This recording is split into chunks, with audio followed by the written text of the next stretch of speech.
喺劇裏邊，另一個覺得自己無價值嘅就係黃東滿嘅哥哥黃振滿啦。喺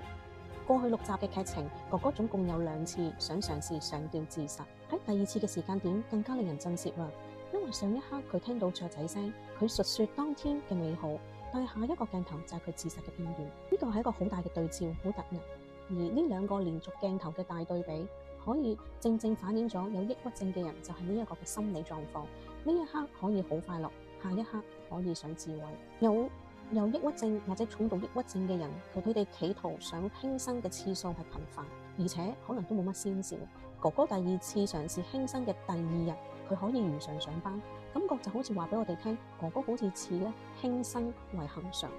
一個咁激烈嘅嘗試自殺，但係之後佢唔需要休息，直接返工。呢個對自殺嘅輕描淡寫，令我哋有一份寒意，想打冷震。但呢個正正係抑鬱症嘅人所面對嗰份嘅絕望感。哥哥想自殺呢個舉動咧，帶嚟東滿好大嘅情緒壓力，以致佢手錶出現未知情緒，佢心中好驚哥哥真係咁就走咗啦。佢好驚好絕望，發出救我嘅心聲。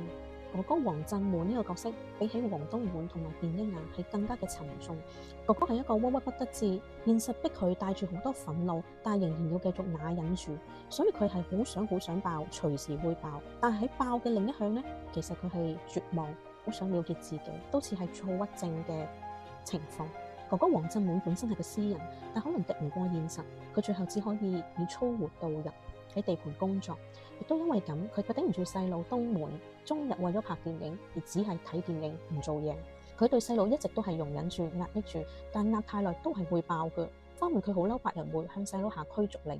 當日發火打人，但係同時佢又知道同埋共鳴細佬嘅可惡啊！喺第4集嘅外賣事件同埋喺秘密基地前打細佬嘅事件，我哋睇到佢對細佬嘅感情係矛盾、愛恨交織，係一段未被和解嘅兄弟關係。東滿一家原本家境唔錯，但因為佢爸爸看重兄弟情，爸爸將家產留俾佢嘅細佬，即係振滿嘅叔父，所以哥哥同東滿先會咁老道。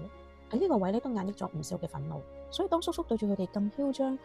哥哥振滿怒不可遏，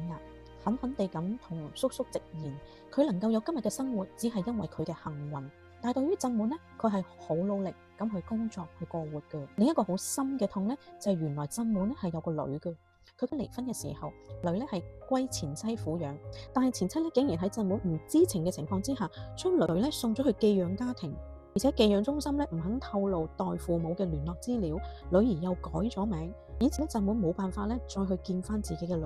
咁樣就